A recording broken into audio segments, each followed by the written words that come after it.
What is up, everybody? Welcome to day 3 here of the ASL. We're mixing it up.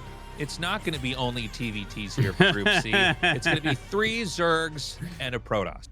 Yeah, likely a lot of Zerg versus Zergs here tonight. Very, very strong Zerg players. And, well, Tulbo or YSC or Hero or whatever ID he wants to go by right now. You know, he's a Protoss player that has been very bad at Protoss versus Zerg in the past, but he's actually improved a lot at it. So I think he has like a small chance, but the group is pretty stacked, and it definitely stacked against him. Yeah, these are all extremely skilled Zerg players here. And I think it's tough to say who gets out, although Hero is probably the most likely survivor. I think if Tulbo makes it, that would be maybe the biggest surprise of this group. I think so, yeah. When you have players like, you know, Hero and Larva in there, a couple of, well, I guess Hero's not a champion, but I feel like he is with how well he's done in ASL. Shine even, you know, Shine is a very strong player. He hasn't been in ASL for a few seasons, so I'm actually really excited to have him back in here because I think he's one of the most exciting players that you can get. I agree. I mean, Shine is such a great player to cast. He's always got these weird builds, and you know, he could bring out some crazy stuff in ZVZ. I think he has some of the most eccentric, cheesy, crazy builds. By the way, on screen you can see where the 2 finals are going to be for season 21 and 22. They've already booked it out. Not in the usual locations here. No. But yeah, it's going to be an amazing year. Good to be back here doing StarCraft 1, the game that will never go away. Yeah. It's cool that they're going to have it at the Lotte World Ice Rink on season 22. I tell you, Tastosis, I went to Lotte World with my daughter about a year ago, and I promised I'd never go back. Like literal lines to go on rides over 4 hours long in the line.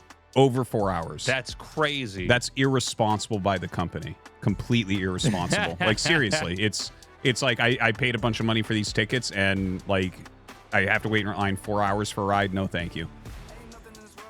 By the way, we do have Flash playing in Group E. That'll be on Tuesday. These are all recorded, by the way, the day after they are done live here in Korea. And then we are live streaming the games on our SOOP channels first. So they debut there. So they're actually going to be released to the public a little bit earlier than they even normally are for what you're used to when you watch on YouTube. Yeah.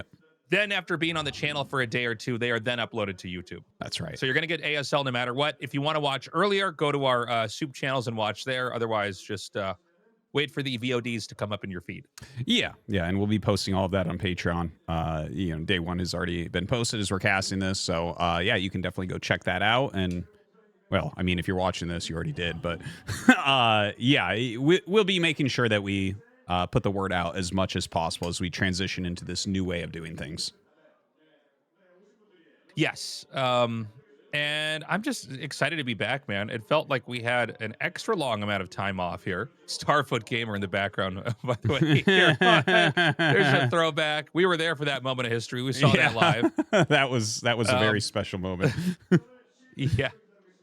But yeah, I felt like we had a even longer period of time off here for StarCraft 1, so it's good to be back. We're going to go to the interview now, see what the players are thinking, and then start our matches. Hello, and welcome to Group C of the round of 24 here at ASL Season 21, done in partnership with Google Play. Yesterday's Group B took everyone by surprise, as the results were far from what was expected.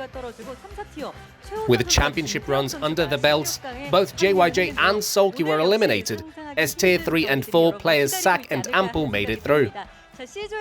Are we in store for more upsets today? We have 3 Zerg and 1 Protoss waiting for you in this Group C. Let's meet and talk to our players. Hi. Hi. Let's first say hi to Tier 1 player Hero. Hello. Hello.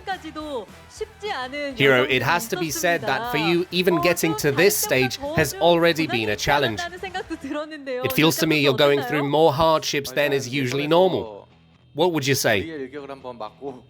Well, I already got sucker punched out of nowhere in the qualifiers.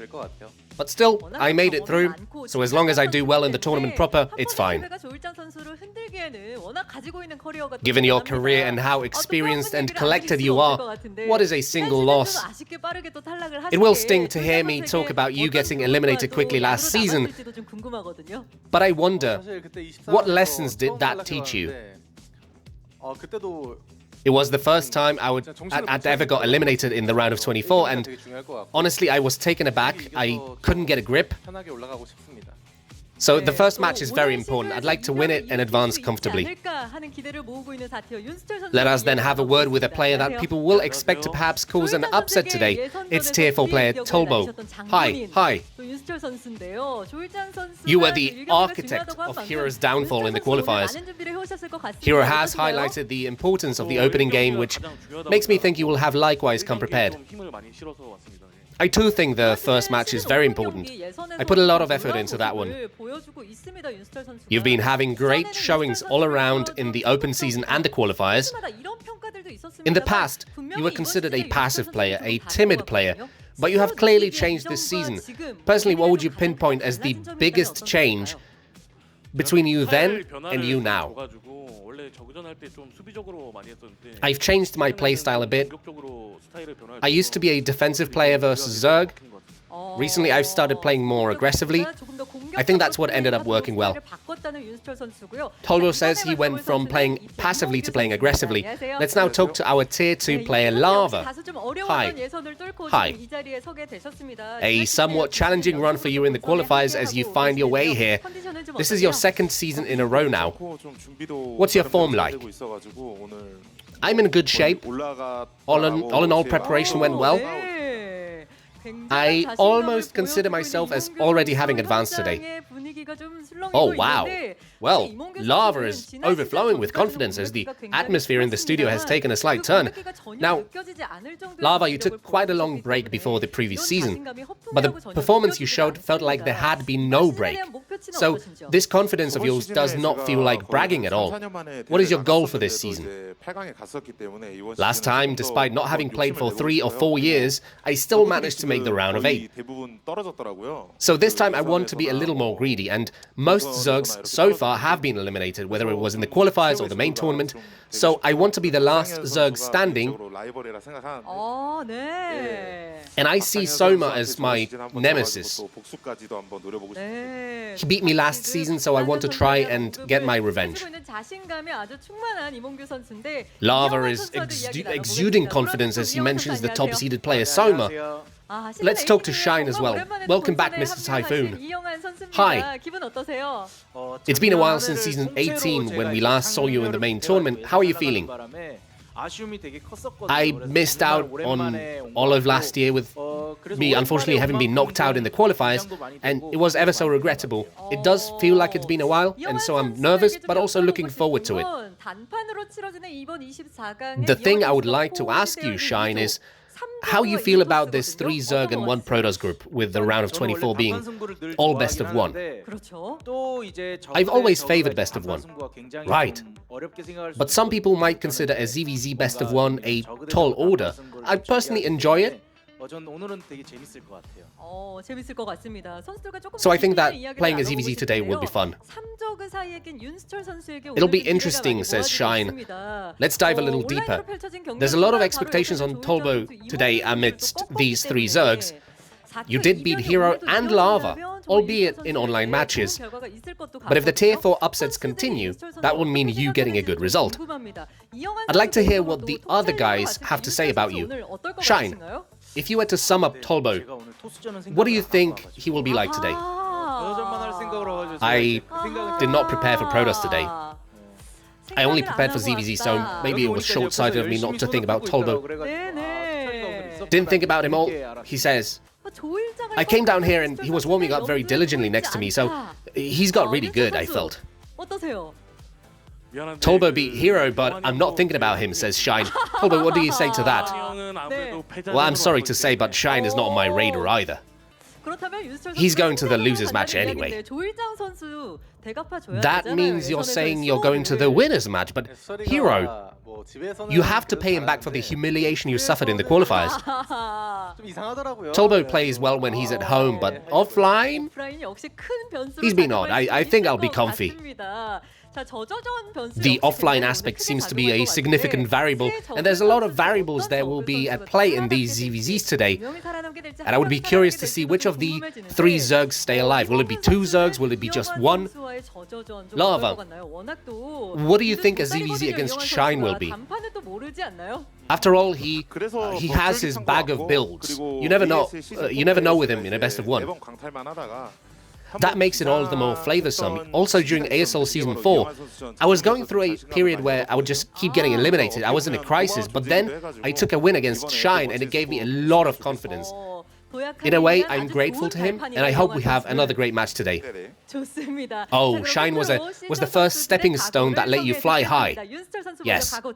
Got it. Let's close things out by hearing our players' final remarks, starting with Tobo, please. I enjoy playing TVZ, so I'll play it well and try to win. Can't wait. Hero? I'll take 2 wins and advance with ease. Good. Larva? Ditto. Ditto. Okay, a short and concise statement. And lastly, Shine.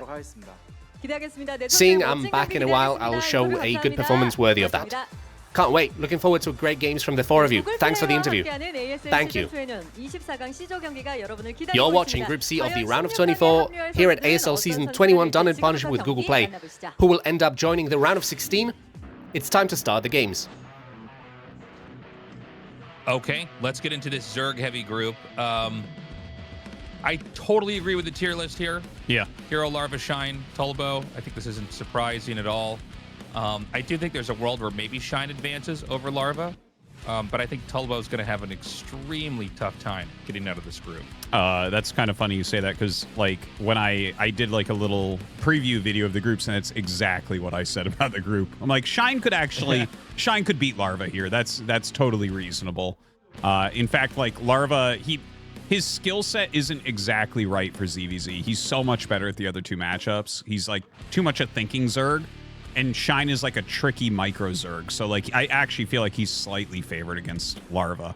And Larva had a very hard time making it in. He had the closest call to not making it in to ASL this season. Zealot had him dead. The Zerg player Zealot had him super, super dead. He barely clawed back with literally 1 drone. It was the most insane closest qualifier game I've ever seen. Yeah, I mean, I think Hero as well. I don't think he's beatable for Larva or Shine in any way. Like, a Hero is just so strong and makes everything look so easy in the matchup. So we'll see if there's any surprises here today. But right now, this group looks pretty straightforward as far as me predicting things.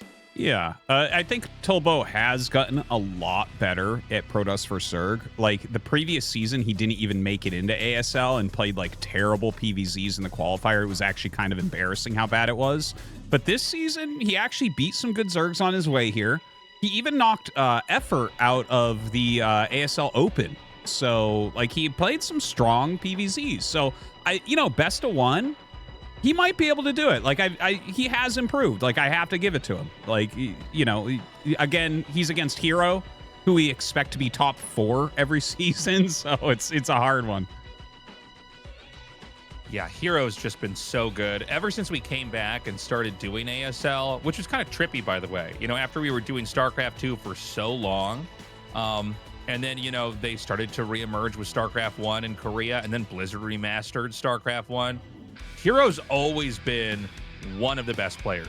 Like, in any given season, he is a real threat to take the whole thing. Do you see his theme song? Oh my God. I just saw it, Sexy Boy. Yeah. Shawn Michaels WWE theme. I love it. This is going to be a tough one for him, man.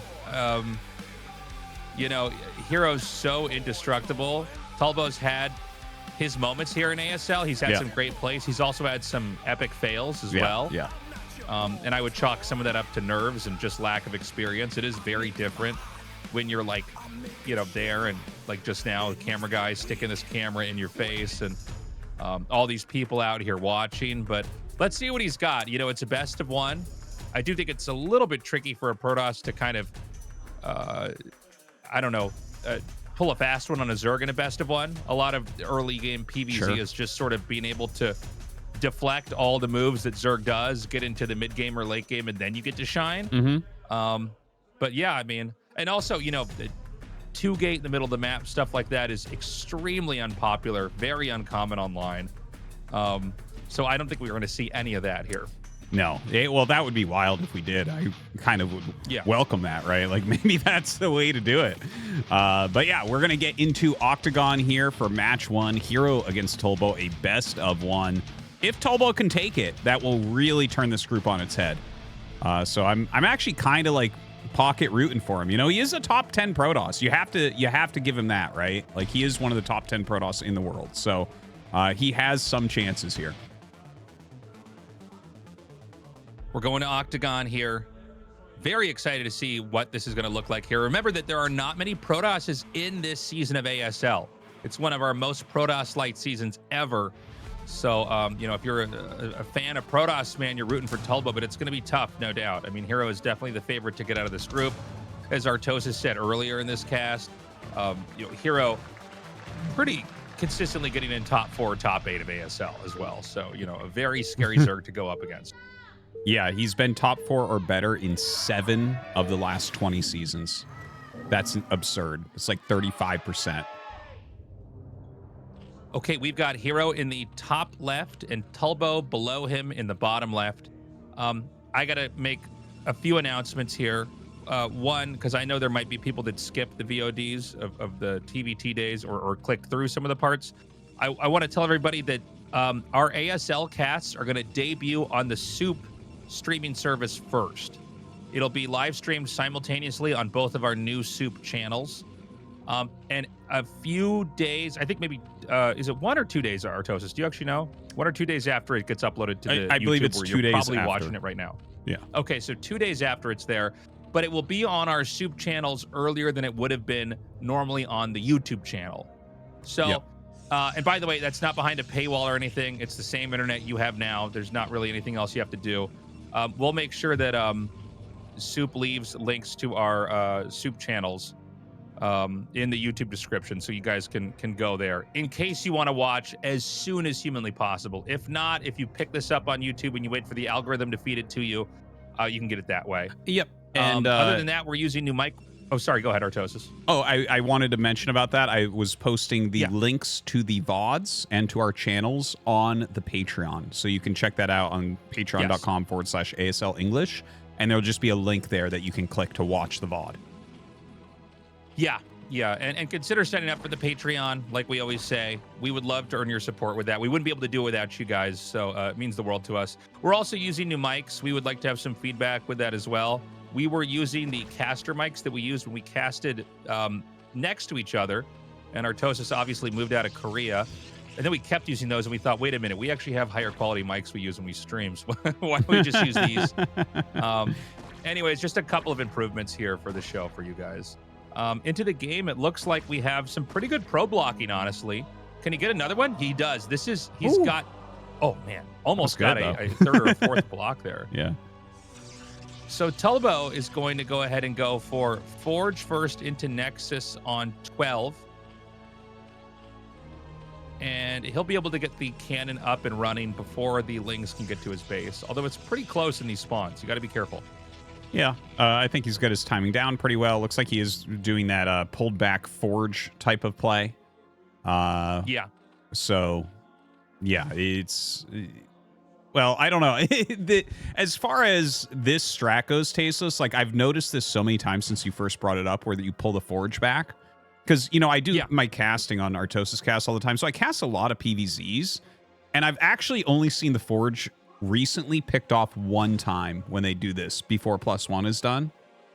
Because, like, you were talking about how, like, when you pull the Forge back like that, where it's, like, back a slot, and then the gateway's kind of ahead, and the cannon is kind of next to it, how, like, basically you always get it to finish, and that's been the case, but I wonder if Zergs have adapted to that a little bit, because I did see someone snipe it the other day where they got the Hydra range relatively quickly and just barely got it. I think it depends on the spawn and what the outside of the base looks like. basically, when you put the Forge back, instead of having it kind of parallel at the entrance with the gateway, you're very willing to give up the gateway, but the Forge is so much more important because it gets your +1 attack upgrade, which basically, thrusts you into a healthy position once that's done as you go into the mid game. It's interesting to see these ideas come so long after the game's been out. Because Protoss fast expanding and having to deal with the Forge under attack has always been an issue. But it feels like it was only in maybe the last 2 years, something like that, that this really became more common to the point where it's like the norm. In fact, if you see anybody where the Forge and the gateway are lined up parallel, it looks weird because it's just not how the game is played anymore. But yeah, I mean, I think it's a great way to play. It does seem like, maybe Hydra busts slightly less common. I guess we're going to have a better idea this season, although we don't have a ton of Protoss versus Zergs likely to see in this season. But yeah, it feels like it makes the Hydra bust a little bit harder to pull off. Just getting the Forge and denying the +1 attack upgrade is such a big deal. By the way, this game, it's going to be Tulbo going for +1 air weapons with +1 attack on the ground here. But he went air weapons before he went for attack, which I mean, that's certainly new to me. Just the +1 for Corsair before +1 on Forge, you mean? Yeah. Maybe I don't know exactly what the build order is. Like, I lack some of the depth in this matchup from the other ones with Terran in them, but maybe this has to do with he knows what time he's getting his Citadel, so he just wants +1 and legs lined up, right? So it's like, oh, we can start this first because legs is going to be 30 seconds later or something like that, I mean, that could be. I mean, I was wondering if maybe we're going to see another Stargate here. It's not that common to see +1 air attack before weapons, just because it's good to get the weapons upgrade out of the way, because then the armor upgrade comes a little bit quicker too. Yeah. But I mean, I guess there's also something to having that synced up as well. This was a style, although I didn't do the upgrade order, but this is a style I like to play with, and it's pretty good. I mean, you basically get Corsairs at least up to 5, unless you see that they're going to Hydra bust you, in which case you might stop at 1 or maybe go to 3. But you basically have a lot of strong Zealots on the ground that can hit pretty hard. And you've got Corsairs that can 2-shot Scourges once the air weapons upgrade is done. And you run out on the map. Ideally, you would actually do serious damage to the Zerg, but at the least, you'd force them to make sunken colonies and defend, and then you tech out of that. Yeah. That's definitely something we've seen a lot of. I feel like PvZ has evolved more in the last maybe year and a half or so than it had in a long time. I don't know if you would agree with that, but I feel like maybe it's a little bit more than a year and a half. I feel also Remastered came out 9 years ago, and to me it feels like it was 5 years ago, but it's been 9 now, so I'm like, oh no, this is pretty new actually, and I'm talking about something from 2019. So yeah, but yeah, for instance, some of these heavy Zealot plays we've seen a little bit less of. We've seen more evolution to a heavier Dragoon mid-game that Rain has really been utilizing quite a bit. Obviously, you start out with the +1 and some Zealots running around, but it's been really interesting to watch. And especially last season, we saw a lot of 2 Stargate Corsair, but haven't seen that recently for sure. Yeah, this is a little bit older. This is really what Bisu, I think, made kind of a mainstay here in the matchup. It's a safe way to play overall. It gives you a lot of opportunities to take fights on the map. I would say there's been 2 other styles that have come out. One is the super passive play that you see Rain do, where he just kind of gets 4 Zealots and techs up. 4 Templars and techs up. Yeah. And then you have stuff like what Mini does, where he'll get to sometimes 4 or 6 DTs with Corsairs and do a lot of crazy things. But this time it's going to be Tulbo basically looking for some fights on the map. He's going to run out. He's got to be careful. You do not want to lose that DT and that gets sniped. That's a huge loss. The DT really gives you a lot more presence on the map. Yeah, that's too bad. He had a good idea swinging around with the Corsairs, trying to block out Overlords before they got in here so his DT could do some good defensive work for him. But that gets picked off. He does lose a Corsair. The Zealot's kind of in the middle here. Does he actually have enough to hold on to this rush, this Hydra push here from Hero? I don't think he does. Oh my God, is he going to die right I away? think he needed... Yeah, he needed to keep the Zealots back. Some of this might be because of the way this map is shaped. There's actually not a lot of room with the Forge tucked back to have cannons that fill this whole area up. Yeah. You know, there's workarounds for that by, like, for instance, rushing into Storm quicker, but that's not the build that Tulbo did. He went for +1 attack Zealots and +1 attack Corsairs, and I mean, this game's basically done. He kind of fumbled the early game, and I don't think there's any way to survive this. I mean, with the Overlord here, the Corsairs can't contest it. No DTs here. GG, Tulbo taps out, and kind of a disappointing first game here. Yeah, for Group C. yeah. That like I've seen Tobo play some really strong PVZs lately. That was not one of them. That looked more like his older PVZ where he just dies to whatever first attack comes out. But Hero is so strong. You know, this is a guy that normally isn't even in the round of 24. So because he's normally seated up higher. Unfortunate there for Tulbo, but kind of to be expected. I think he is going to have a better shot against the other two, but not a great shot either. Yeah, you know, it's going to come down to needing to just be honestly a lot cleaner in the early game. I do think PVZ has some of the hardest just early game in general. There's so many things you have to factor in. There's so many ways to lose the game. Like on that map, you don't have a lot of room for cannons. He had a lot of cannons, but maybe they weren't done in time. But even then, like, let's say you kept making Hydras. Do you have enough room to make cannons behind that? Some of this could come down to the fact that the modern Forge opening goes a little bit further back and takes up some of the room for cannons. Anyways, we'll talk about that more in a minute. ZVZ coming up next, Larva versus Shine.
Sound. I've been waking up the whole damn town, feeling fresher than a daisy now. I'm dancing around like I'm wearing a crown. I got a brand new craze, it's very entertaining. Try to keep up with my pace. Ready, are you ready? Let's go.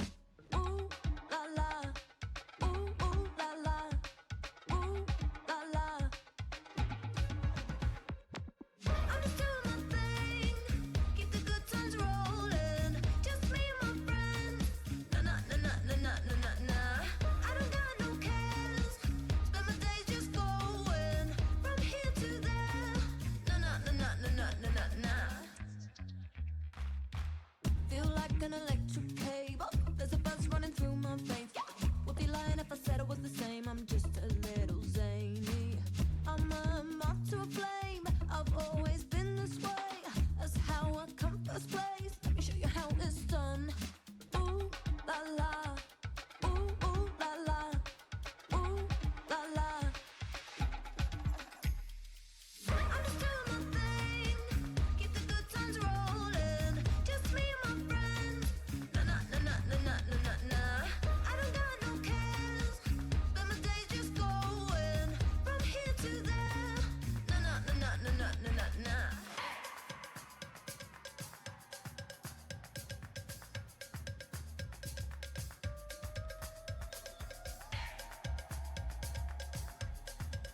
to my sentence, cause I knew it wasn't right.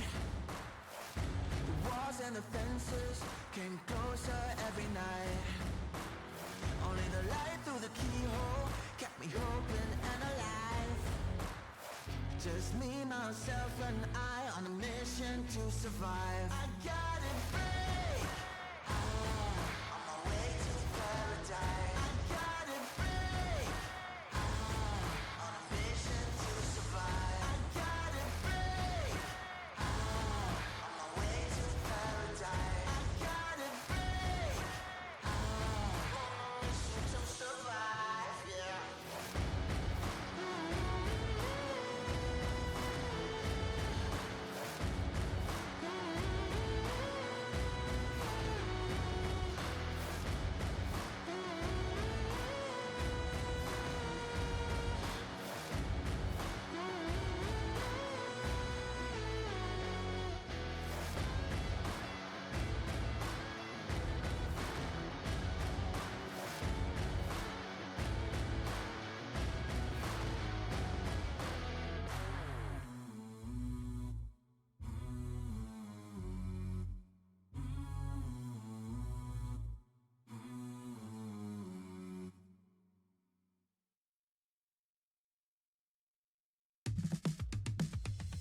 구글 플레이와 함께하는 ASL 시즌 21 24강 Welcome back, everybody. 함께하고 계십니다.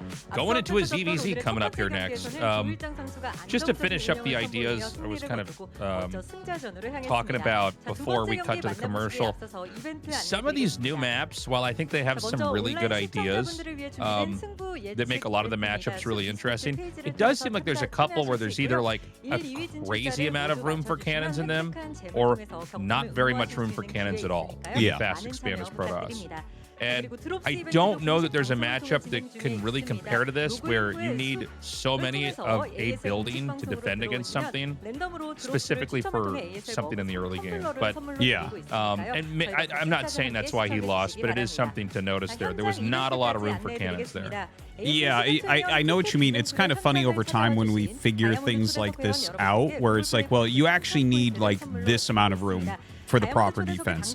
It kind of reminds me of mineral layouts at naturals for Terran vs. Zerg, where if it's like too close to the edge and there's not enough room for turrets, you just can't stop Mutalisks. It just becomes truly absurd. Like, actually, Match Point is a map where, in this pool, where Mutalisk Craftsman's so good on the natural, like you basically have to rush Valkyrie because it's just like you can't make the turrets that can defend it. They don't fit, you know, because it's like an older map. So like I totally get what you're saying with that. There's some really weird things that have popped up, and it's mostly Zerg's fault.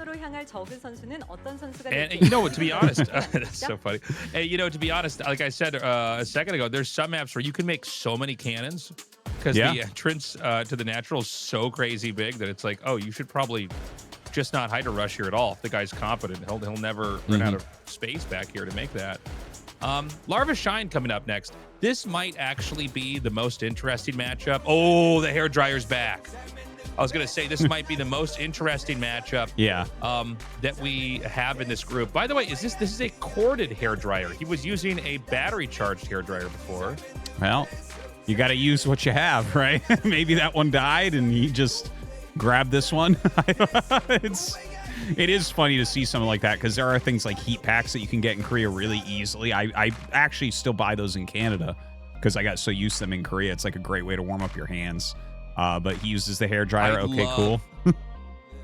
I love the heat packs. Although every once in a while, when I first started getting used to holding these little heat packs, they're basically like some kind of sandy chemical that you can kind of shake. Yeah. And then they stay warm for a while. I would take them and I would walk around with them in winter. I'd put them in my winter jacket pocket, and sometimes I would forget it's in there, and I would reach into my pocket and think there was like a mouse or something in there, and I would scream. There's some small animal sleeping in my jacket. Yeah. Yeah, but he's going with the hairdryer, man. Is there any other gamer that uses the hairdryer? No. Because I know that we saw Flash use the ruler. Yeah. And then we saw Tokido do that in Street Fighter, and I thought, okay, it's spreading. Yeah. But is the hairdryer in any other game? Are there any other hairdryer gamers out there? And why does he not have a hairdryer sponsor? Yeah, that's for sure. Realistically, that would be a great thing to do. He'd have to make it into ASL quite often. I guess he could pull it out on stream to do, but it's like, dude, you're in your house. You control the heat level. You know? This looks like a plant. But no, that is funny to see stuff like that. I love when people bring their own things. I had a lot of stupid things. Like I brought winter gloves to summer lands occasionally to try to keep my hands warm, and then like I would go to the bathroom and run them under hot water and just to try to warm the hands up before each game, you know. These were stupid ways I did it. Nowadays I bring a heat pack or just sit on my hands. I wear a special scarf around my neck to keep my throat warm before the cast. It's not special, it's just a scarf. That's what they do.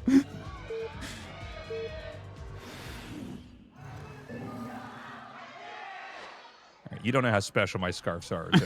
Okay, my bad. Larva here in the bottom left and Shine in the bottom right. So because a lot of the maps in StarCraft 1 are rotationally symmetrical, you end up with in a starting location. In your starting location, there's generally one direction it makes sense to scout with for the Overlord, and that's usually towards where your opponent's natural would be. But both of these guys are doing the opposite of that, which is interesting. Yeah, I think it's because, well, in the other matchups, like against Protoss, you want to see what their wall looks like and what they're doing at it. And against Terran, you need to see Marine move outs and make sure that your Overlord is protected. Against Zerg, you actually probably want to just dive in and see the layer timing. So I think they're going directly towards the main hatcheries, basically. So then, okay, so then let's take that rule. That's actually a very smart point. So in that case, you know, that would mean that then if by that logic, then you both have a certain direction you want to scout in. In this case, because they're next to each other, Shine is going to scout in early and have the advantage because he's going to go for the main scout. Well, that is nice for him. You know, you said that you thought this might be the most interesting match. I would definitely agree with that. Like, Larva plays, like I always call him like a cognitive Zerg, right? Like he's well thought out. He has really good strategy. We saw this really well done during last season where he was like using queens within snare to stop Protoss armies from attacking into him and stuff, like stuff we never see from other players. Like that's Larva's type of thing where he just does this other thing and plays kind of a defensive macro-ish game. Now Shine, I believe, we have not had many Hive Zerg versus Zergs at the pro level, but when we do, Shine is oftentimes a part of that. Shine, Action, and Effort are like the three Zergs that I've seen go to Hive in actual pro games. So that's just something to note, right? Like I feel like we probably won't see it because it's like less than 1% of Zerg versus Zergs go to Hive, but this could be a match where that happens because they're like both expanding and everything. Who knows? Maybe I feel like it's more often when one expands and one doesn't, and then you get lots of spores, you can get behind, and you're like, okay, I have to go Hive, but you never know with these guys. Yeah, keep the dream alive, man. Yeah, always. I would love to have a Hive game here. I mean, that's maybe the most hype thing we could ever have. It's probably the rarest thing to see televised. Yeah, in StarCraft. Maybe that and like a Protoss pulling off mind control.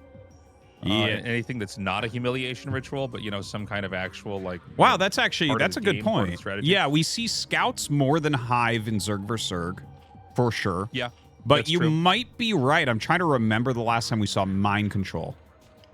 Like we see enough feedbacks in Maelstroms, but yeah, basically never mind control and pretty much never any ghost usage either. We've not had mind control in ASL, I believe. Yeah, right? I think you're right. I believe you're right. And we have had one Zerg vs Zerg with Hive. I think we did have it somewhere in some other Star League. Yes, I remember a PvP with mind control way back. Yeah, you can use that in PvP if someone's going carriers. Yes. But you basically don't see carriers in PvP. That's more rare than seeing scouts. That is, yeah. And then, you know, ghosts, maybe Ghost with Lockdown's been used. I don't think in an ASL, right? I remember seeing Flash use Ghost with Lockdown, but I think it was a practice game around an ASL tournament. I don't think it was actually in ASL. So I don't think we've seen Ghosts, but I could be wrong, but oh wait, no, we did. We did see Ghosts, but not Lockdown. We saw Nada go for nukes against Larva. That was an amazing game. Oh, yeah. I still use that build order, so we've actually. had that probably less common than even Scouts. So we've had Scouts, I want to say 3 or 4 times in ASL. In pretty crazy moments. So one at a PVZ where there was no anti-air to avoid the Evo chamber and just hit drones. And then I remember Mini using them to stop. He was going for fast carriers, but saw Terran was going to rush with just like SCVs and ground units and build turrets, and he made Scouts to fight that. Yeah, that was Anyways, cool. where this game's about to pick up here. Larva's going to come in. I think that Shine has, more than enough, and he's actually going to get at least 1 ling, almost 2, and drive this back. And he pulls back. He saw Larva send a few lings off to the side, so I think he's a little bit wary of going out and having these lings counterattack. It's a good tactical play from Larva, but Shine hatches a few more and should be able to deal with that. Both sides, I think, making some Mutalisks right now, so that is definitely going to help. Good block, and I think Larva has more than enough lings here to hold, and Shine has to turn around. Yeah, Shine with a pretty bad angle, and he's going to get beaten up on the way back, and this could be something that completely changes the whole landscape of the game, because right now Larva has a much stronger ground army. We could see there's moments of log jamming happening as the lings are trying to get back. They're getting kind of stuck on top of each other. Small amount of lings are going to counterattack here. 2 up here to try to target a drone. Great control here by Larva, but he does end up with 1 drone drop. There's another ling going into the main. 2 lings here. Ooh, is he going to be able to get another drone? I don't think so, but good micro here from Shine. Oh! He got it. He got it. So Shine ended up killing 2 drones there. So we've got the mutas out. And an overload went down too. There's a supply block over here. Could he get the other overlord? There's one that's like just around 12, and it looks like Shine's going to try to hit this one up here. He's going to come in here for a save, and that might have been an overextension here for Larva, because Shine with the moving shot can just continue to track these down, and I think Larva's going to lose literally every single Mutalisk here. Yeah. This all comes down to 1 overextension. So crazy. You cannot be greedy in CVZ. You have to be ready to pull away immediately. We should remind everybody, mutas actually don't have great vision. That's true. And Scourge have the worst vision in the game. Yeah, Scourge have the worst vision, and Muta's vision's actually pretty poor. It's so, what happens is like if you have an Overlord that you're hitting, you have to remember that, they're going to be able to spring and attack on you a lot quicker than you might be ready for it. So, I'm not saying the game's over, but right now Larva's in a really bad situation. It's really hard to dig yourself out of, a lost Mutalisk fight. Because, there's not a whole lot to it. It's math, right? I mean, this is the most important unit in the game. And the only way to keep the mutas back at home is with ling counterattacks. And we know that Larva doesn't have a lot of that either. No, Shine's just going to force the engagement here. Like, Larva would have to have every Scourge hit and none of Shine's Scourge to hit to really have a chance, and that's just not going to happen. Shine going to finish Larva off here with his superior Mutalisk count, plus a few Scourge as well. Larva doing his best, but there's just nothing left. And that's going to be GG. Yeah. Shine goes to that winner's match. Beautifully done. All down to, basically Larva trying to even this out with that kill on the Overlord. Shine gets the victory. And, we said it was going to be an interesting match. It was super back and forth. But Shine, remember that Mutalisks can moving shot, guys.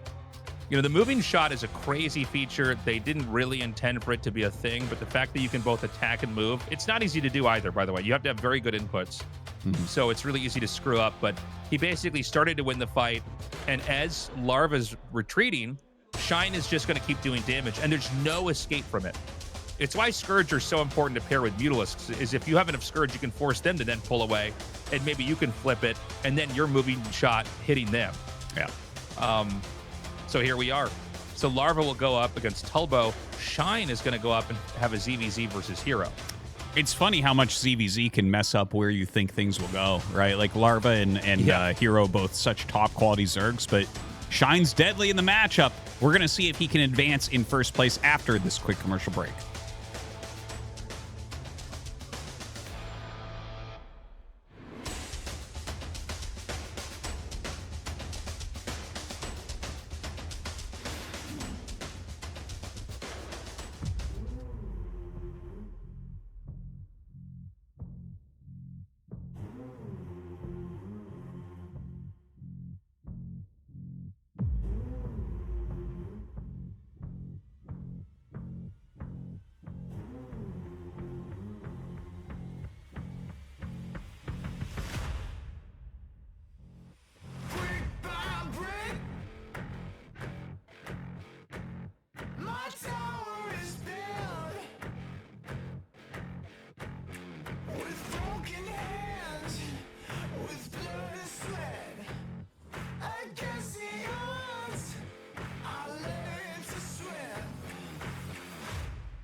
champions. We got our eyes on the prize. Never fall, only rise. Heroes live on, and legends never die. We got our eyes on the prize. Never fall, only rise. Heroes live on, and legends never die. On the rise, on the rise. On the rise, on the rise. On the rise, on the rise. On the rise, on the rise.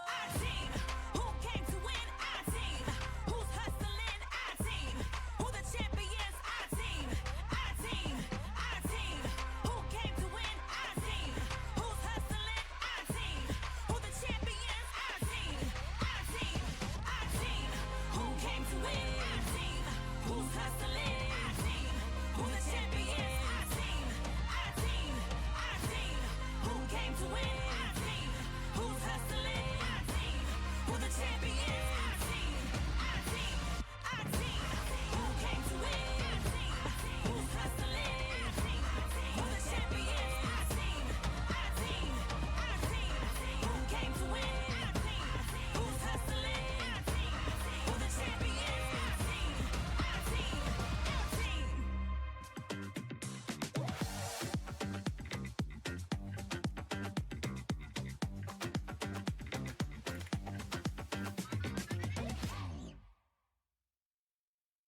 Now we counting up chips. I think it's time that they pay y'all. Let's go. Yeah, I bet on myself. Yeah, I bet on myself. Yeah, I bet on myself.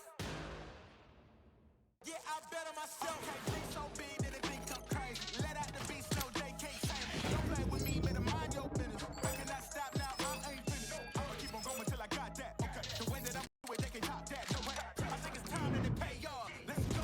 Yeah, I bet on myself. Yeah, I bet on myself. Yeah, I bet on myself.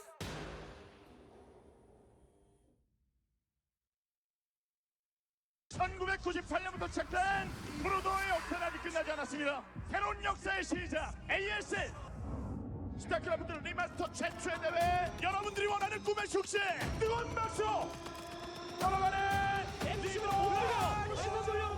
뚫어요 역사적인 기록을 어려움은 나한테 아무것도 아니다. 가을의 주인공이 오늘 익천체 바닥불 또 시작해서 7년 만에 헤란의 새로운 왕권 최고의 선수. 뛰는 연속 우승 전국 왕조의 트로피를 이어받는 새로운 우승자의 이름은 박상현. 이런 선수들이 이런 멋진 경기를 팬들 앞에서 여전히 보여주고 있다라는 것을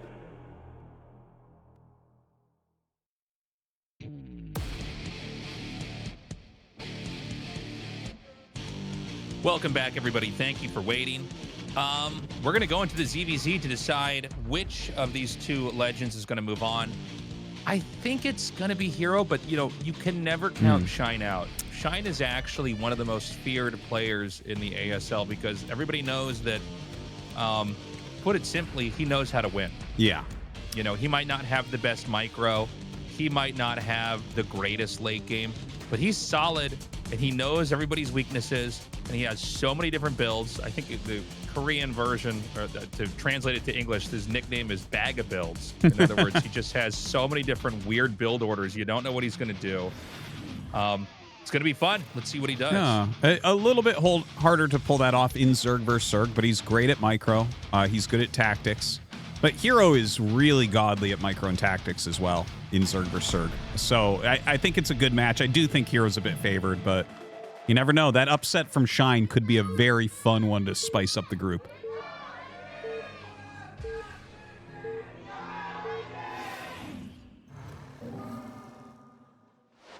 Okay, our map is going to be Attitude. Cross spawns here. It's going to be Hero in the bottom left and Shine in the top right. And Yeah, I mean, I think you're probably right, Artosis. It's less likely that we have super crazy builds here from Shine, just because it's Zerg versus Zerg. But we have seen a lot of weird builds more often than ever in the history of ZVZ. Yeah. Over the last, I would say, 2.5 years. You know, we've had these extractors, combo. Sorry, let me rephrase that. We have sometimes hatchery at the ramp paired with an extractor on the low ground. Yep. For long distance mining. We've had an increase in hidden bases, which is crazy. And we've had some games where we actually had tech, which we were talking about in the previous game. You know, tech into like, you know, Hive or other layer tech like Queens, things like that. You know, I've recently seen a ladder game, Zerg vs. Zerg from Hero, where he used a build I had never, ever seen before. It looks like this is going to be a 9-hatch, by the way. And what he did, he went for a 3-hatch before gas. So it was like hatch first, pool, hatch at the natural. And he had so many larvae. It was wild. It went into a Hive game. It was like... And this was only 2 weeks ago or so. So he's been testing some very different Zerg versus Zerg plays. Obviously, he's not doing that here. He's doing a very, very standard, like, pool gas. Whereas Shine, you know, 9-hatch in main, that's going to be the one that's a little bit spicy here. But, yeah, I just wanted to mention that I've seen him testing some different ways to play Zerg versus Zerg. Yeah, well, I mean, I would welcome any kind of crazy builds like that. You know, it's a matchup where the Mutalisk is so dominant, and the Zergling's so strong. It's hard to see any deviation from that other than Scourge. Yeah. In this game, Shine's gone for 2-hatch in his main with pool and gas. This build, you know, from Shine almost looks, you know, old in some ways if you've been playing since the early days. And on the other hand, Hero is going to be coming across the map with Lings. I assume it's going to be Ling speed finishing up here. But I think Shine should be fine. And I think this would mean that Shine is going to have more drones, correct? Yeah. Yeah. Like at the beginning, you'll have just slightly less, but a 9 hatch gets you like a lot of larva because that hatchery comes up so quickly. Right. So it'll stunt you just a little bit in the beginning, and then suddenly it's like, yeah, I have twice the production that you have. So we'll see if that pays off for him here. You know, he's already getting his speed upgrade. It's clearly going to be like a massling type of play. And, ooh, okay, he's going to slip these Lings around. I was going to say, if he goes down that ramp, he's going to have no idea what this build is. That could have really caught Hero off guard. But he does get in. He sees no mining gas. So now he knows what's going on here. It's like a very quick second hatchery and Zergling speed. Yeah, you know, it's a little bit scary here, but I think that Shine should be okay. His Ling speed should be finishing. Yeah. He's going to have more Zerglings of his own, right? Now, obviously, the layer is not anywhere near as far along here for Shine. He also wasn't mining gas for a while, so it'll be interesting to see where he wants to take the game from here. You know, he does have more Lings, so maybe he wants to try to flood this. I think so. Like, why else would you do this build order if you weren't going to... Like, I actually do a build very close to this when I do play ZVZ because it's pretty simple, right? Like, you make a second hatch in your main and you have... Like, you don't have to defend very much, and you make a lot of Zerglings with it. Like, I can't imagine him trying to go into a Muta game from here, right? Well, I mean, it just doesn't look like he would ever... be able to go for anything other than a Ling all-in, right? What is this drone? He's got this drone that's out. Is he gonna hide a base, or is he? Okay, no, he's gonna sunken rush. Oh he's my gonna god! Try to bust into sunken rush. Dude, that would be so crazy if he goes sunken. He is bringing that drone down. You're right, Tasteless. Oh my god! Look at how good Hero's wall-in is. Yeah. Here. It's like the perfect arc. It's like painful to watch these other Lings come up here. And you can see that, look how he's like, Shine's hitting the bottom here, but Hero's just perfectly reinforcing that position. God. And he has a sunken up, and his Spire's going to be finishing. How do you hold this when you have like half as much larva as your opponent? This is so crazy. Finally, Shine actually starts to break in. Now, the sunken that's already there has to be a little bit depressing, but there are places he can put down his own sunken. Yeah, he'll come right over here on the side. The idea is that you want to be able to hit the hatchery, but I mean, when 3 mutas hatch, this is over, right? I mean, there's just nothing you can do. The 3 mutas can kill everything else here. He's got a second. Yeah, I mean, I think Shine's going to tap out. I don't know that there's a world where you try to do anything else as Shine, right? I mean, is he mining gas? That would be the biggest indicator if, like, there's anything he can actually do and get away with. He's got more lings coming down, but again, there's just no tech. Ooh. Yeah, it seems like this just isn't going to end up working. I think Hero's hold at the top of the ramp was too efficient for too long. He's going to make an evolution chamber. I don't know if he's going to get spores up in time at this point. Like, I guess if he keeps sacking lings, there's like a chance. And don't forget, he does have enough larva that I guess he can partially recover because of that. But, like, this is... If he had his natural, right, I would look at this and be like, maybe there's a way to squeeze this out because you'll have a second gas eventually. But this seems pretty unlikely from here. Well, I mean, this just looks really bad, honestly. Let's try to zoom out for a second here. So Hero can't fully counterattack with the mutas just because there's so many lings that you basically have to respect the threat, right? Yeah. The drone count is going to be... Oh, hold on a second. Big attack coming here. We'll check the drone count afterwards. He's going to do a drone drill. Some of these lings are hitting the sunken colony. You would love for the sunken colony to tank damage right now. There's one Mutalisk here. And he can basically deny, I think, at least 1 or 2 patches. Yeah. Oh my God, that's so annoying. We're pretty much at the end of this game. There's right, like I this. think so. The fact that he's denying mineral patches is just so brutal here.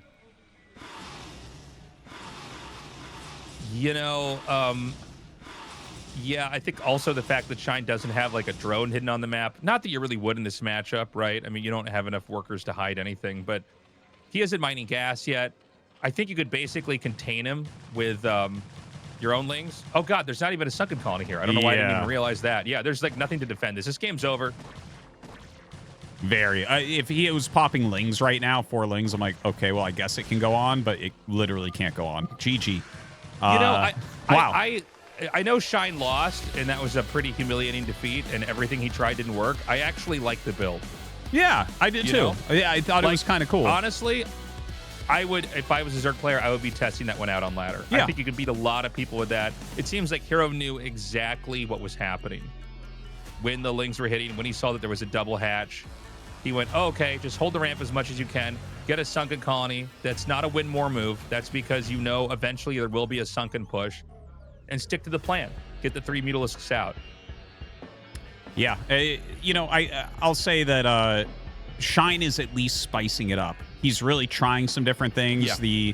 If the ling wall on top of the ramp wasn't so perfectly done, he would have been up there in time, I think, right? Like, he lost a lot of lings. He should have been able to overwhelm a little bit better. You know, maybe on like a flat map, he'd have a better time. You know, like maybe that's a Sylphid build as opposed to a ramped map build. I think you're right. I think that's a really good Sylphid build.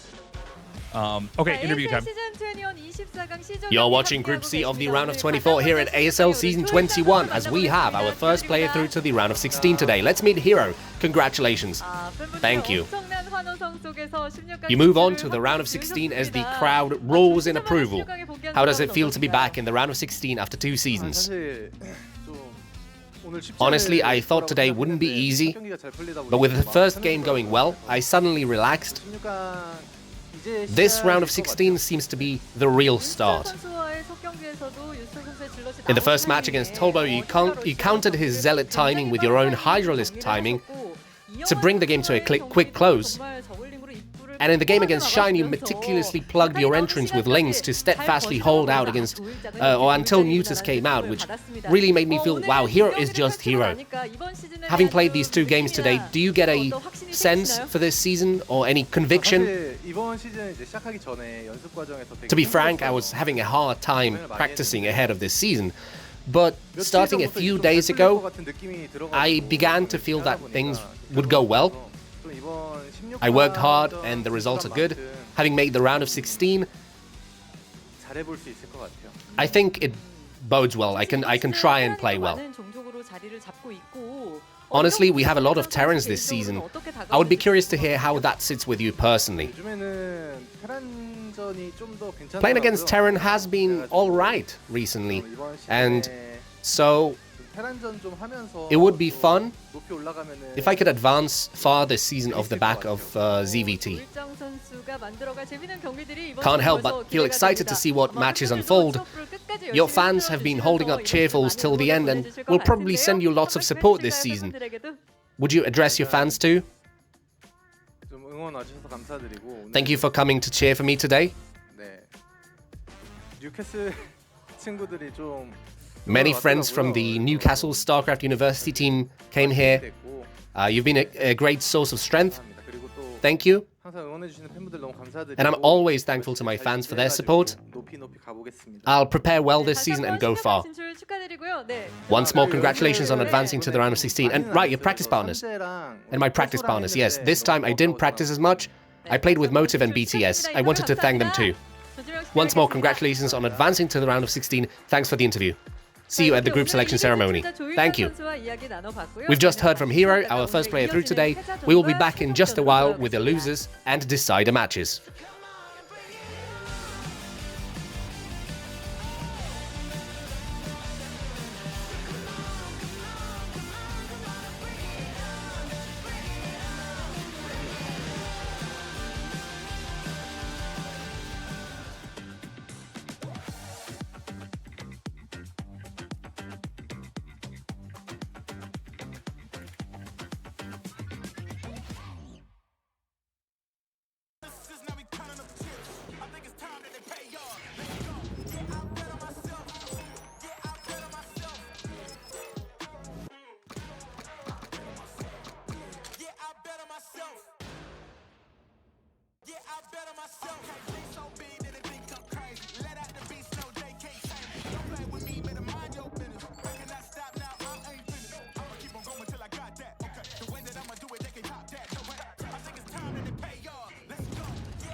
Something different.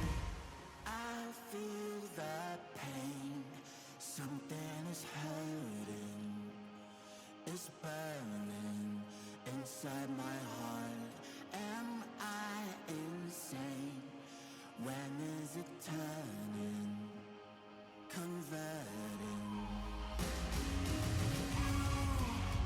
You and I, only eyes for life. It was you and me. Now we'll be something different. Something different. Something different. Something different.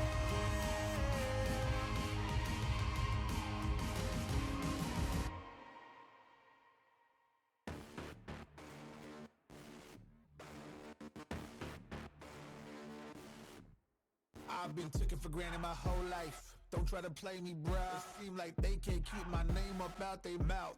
I know I'm unstoppable now, top of my class. They pump they brakes, I hit the gas. They built the brake, I made to last. Push come to shove, I'm whooping they ask about me. I don't talk about it, I be about it. I got a lot more for a lot less. I've been about it, you just speak about it. You a prospect talking nonsense. I just move the way I wanna move. This is real life, this is not chess. They be trying to tell me how to play my own game, dog. I digress. Here we go, here we go, here we go, here we go. They know I'm the man. I'm just showing out. Here we go, here we go, here we go. I keep it real. That's what I'm about. Bang on my chest like I'm King Kong. Top of my game like I'm LeBron. I got that mustard like this, John. Man on a mission like Elon. I'm prepared to win because I always go the distance. I had to do it on my lonely cause I never had assistance. Always had a vision, but I always still persisted. People say I'm tripping, now I'm on the road to riches. Come on. Here we go, here we go, here we go, here we go. They know I'm the man. I'm just showing out. Here we go, here we go, here we go, here we go. I keep it real. That's what I'm about. I got that juice attitude. What you gonna do when they mad at you? I just did what I had to do. Leveled up a new magnitude. I kept it pushing and busting and moving and running and shaking and hustling. My competition be mad at themselves because they keep on falling down and struggling. Here we go, here we go, here we go, here we go. They know I'm the man. I'm just showing out. Here we go, here we go, here we go, here we go. I keep it real. That's what I'm about. Here we go. They know I'm the man. I'm just showing out. I keep it real. That's what. Welcome back, guys. We're tearing through today. Very, very short games. This one could be a little bit longer, though, assuming Tobo doesn't bungle the early game. Larva versus Tulbo coming up here. Remember that there are not a lot of Protosses in this ASL, an unusually small amount, and we may be dropping one here if things go, I guess, as you would expect them to go here for the skill of these two players. Perceived skill, I should say. Yeah. You would definitely think that Larva's ahead, and especially because it's a weird map, I think he's going to be good. But Jane Doe doesn't have, like, anything that makes me think that it's particularly good for Zerg. Whereas with Protoss, like, you just open with Gateway Expand. You don't need a cannon for a million years. You get your expansion super fast. And most people take a very fast third here, which is the biggest contention between the Zerg and the Protoss players. But we'll get into that as the game moves forward. Okay, first game on Jane Doe. Finally, let's get into this. The loser, by the way, out of the ASL.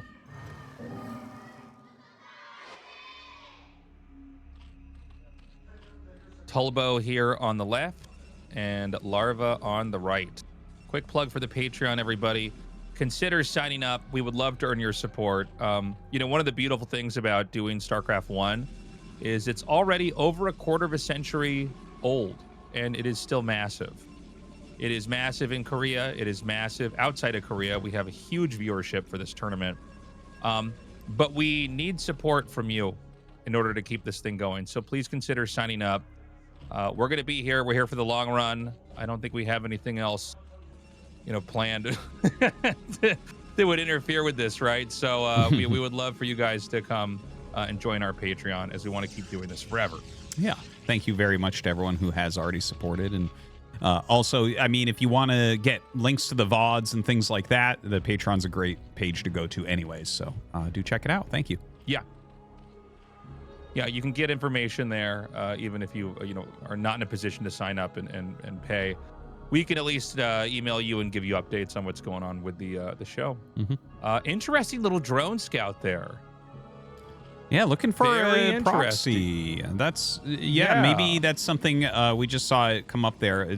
As I mentioned, he's had some big PvZ wins lately, and he did beat Larva in the ASL Open, where he also beat Effort. So. He's had some strong PvZ wins. Maybe that's what he did. They didn't show that game, Larva versus Tulbo. But he is, maybe that's what it was something cheesy like that, or maybe that's something that's popped up in the metagame recently, something like that. Just because it's the first time we're seeing this map, you may have noticed that there's a medic and a marine here. And yes, there are no Terran players in the game. These are neutral units that you have to kill to get through. If they don't behave like Warcraft 3 creeps, you can't fight them. Yeah. The medic can't heal, although I would love to see that, to be honest. Yeah, that would be funny. But yeah, or or even something like just having 2 medics there and they heal each other. I feel like maybe we should start to experiment with that down the road. Mm-hmm. But you could think of them similar to like eggs that you see, neutral eggs on a ramp, like that. But obviously a lot easier and quicker to kill. It's funny. The Overlord is placed in such a way that you can't click on the Marine. Yeah. So the medic has deliberate. 50% more health and 1 base armor. So it takes so many more hits to kill the medic. And yeah, as you can see, it's like, okay, he kills the medic there and then has to kind of run back. There is a zealot coming across the map. I like that. I actually haven't seen anyone block that Marine yet in a ZVP. So that's kind of cute because it slows him down just slightly. I do want to talk. It's funny. It's not. Oh, go ahead. I'm sorry. Go ahead. Well, no, you should say your thing first about that little block because I wanted to go into the metagame of this map right now. Oh, well, it's an old idea using an Overlord or another, like a flying building to cover something up. I remember first seeing that where people would use, oh my God, this is so cool. Hold on, I'm just going to interrupt myself. So he was using the Marine as part of the wall in there with the Zealot and the Probe, which is actually pretty strong when you look at it. And now he's got 2 Zealots blocking here. Yeah, that's really annoying to have to deal with. Yeah, the probe can fire through the Zealots, and the extra probe hit makes the Lings die super fast. Like, it's crazy how well you can trade with this. But, he doesn't get much more done than that. I guess it's a favorable trade for the Protoss. Remember, this is a game where Protoss is fast expanding to the back of his base. Zerg is taking a 3rd base. But Protoss gets to do this without having to get a Forge, which is kind of crazy when you think about all the PVZs you've ever seen. Yeah. And how many had to have a Forge there. And basically all of them had to have a cannon as well, right? I mean, I know we've seen some games where Mini, like, basically didn't make a cannon in 1 or 2 games, just kind of teched up crazily. But in this game, Tulbo is going to be rapidly moving into a tech phase here. And he does end up getting a Forge. But this is a Forge and a cannon started at the same time as the Stargate. Mm-hmm. So I'll correct myself there. I thought there was absolutely no Forge at all. He does have a safety cannon. To be honest, he wouldn't need it for a while. But he's going to be teching up here regardless. So, interesting to see how fast Protoss can tech in a game like this without Zerg really having any way to come in and punish. Yeah. The metagame for Zerg versus Protoss on this map, or I guess rather the Protoss versus Zerg perspective, basically looks like this in the opening every single game that I've seen, where it's like gateway expansion, maybe you move a couple zealots across the map, but you expand. Eventually you get 1 cannon up on the ramp there. But the part that I find really interesting is generally this goes into a very fast 3rd, and there's this tension where the Zerg tries to pressure with Hydralisks while Protoss is trying to get cannons up at the low ground. Because that's kind of the tricky part. If you can get that 3rd base up nice and quick, obviously it's a great map for Protoss. Like, normally you can't get your 3rd base too quickly. On this particular map, because you're jumping through the tech so quickly, you need so few cannons to actually hold on, and you're not afraid of 3-hatch Hydra. We've seen a lot of Protoss players attempting to get that low ground expansion rather quickly. So, we see the Hydralisk Den coming up for Larva. He's likely to field a lot of Hydras and come over here. This is like generally how they do it. They'll have some Speedlings over first, which is like, well, you can't just go down with Zealots and make the cannons because the Lings will run around the Zealots and hit the cannons and everything, and then they bring over the Hydras. So it's like, can Protoss actually get that base up quickly or not? Yeah, if you can get a 3rd base super fast, it's very worth it. And I think the best player in the world at this is still probably Mini. He's one of the only players who's willing to really just kind of rush out and try to pull it off, where for years in the ASL, the standard was to just power up on 2 bases, but it's got to be tempting on a map like this. Yeah. But, something to keep in mind as well is that, you get this free base in the back of your base, but you don't get a free base in the front because of the Marine medic wall, which makes this map very interesting for that reason. Mm-hmm. But, in a perfect world, Protoss would want to fast expand, and not have that medic Marine there. and then get the free base in the back. Because then I think Protoss is in a crazy strong position. Unless, of course, Zerg drops or does some, crazy all-in from there. Do you think... if you can get 3 Nexuses... Yeah. Yes, go Sorry, ahead. Well, based on what you said, do you think that there might be like a metagame shift at some point where Protoss is actually just kill the Marine and fast expand kind of normally down there, even though it'll be a little bit slower? Yeah, maybe. I mean, I think, is he going to drop a Corsair? Oh, that's crazy. Yeah, to answer your question, I think it's possible. I think we need to see if there's going to be more maps like this. I do disagree a little bit with how many cannons he's getting on the high ground. Yeah. That just doesn't look right to me. I think that you want to have as little cannons. You almost want to be like trying to, if you can at all, get no more than 1 cannon there. Yeah. Because what's more important is to get gateways. Oh, and he cancels them. Okay. Yeah. Cancels them and mixing 1 more cannon up there. I don't know how helpful that cannon will be.